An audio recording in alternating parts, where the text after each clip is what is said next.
this is Lars Fiedler, and this is Lenny Håkansson. We're from Students of Godjuru, here with Science of Skill in a series of 5 videos about troubleshooting size disadvantage. In this 4th video, we'll talk about strength. And the ways to counter strength are mainly 2. It's about finding weak spots, and it's about weakening structures. And weak spots we'll leave for another video.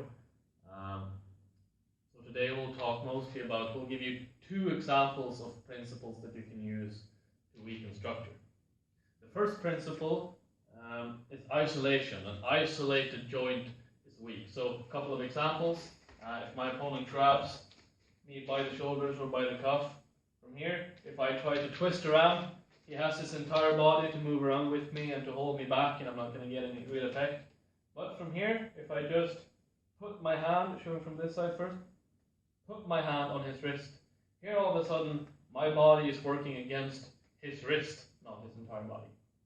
So technically what I do, I push his wrist to my body, make sure as much of his hand as possible is against me, isolate, and then twist. So from the other side, hand pressing in, and from here I just twist down to get an effect.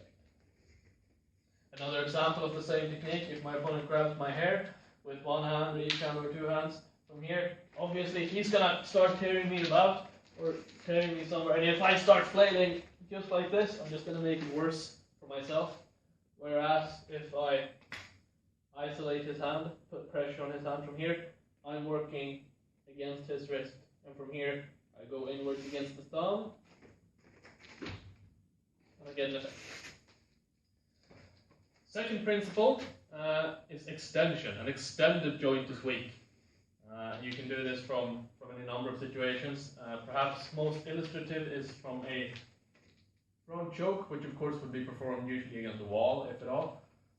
From here, if I start slapping my opponent or trying to tear free or do whatever, from here my opponent is strong.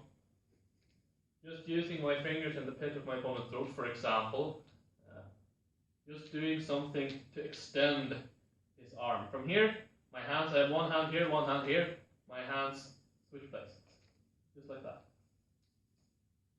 So now, I'm having my inside hand is pulling slightly at his arm to keep his joint extended, while my other hand goes to his elbow. And from here, I can do it either as an attack to hit the joint to hurt or possibly even break the elbow, or from here, just to extend and put pressure.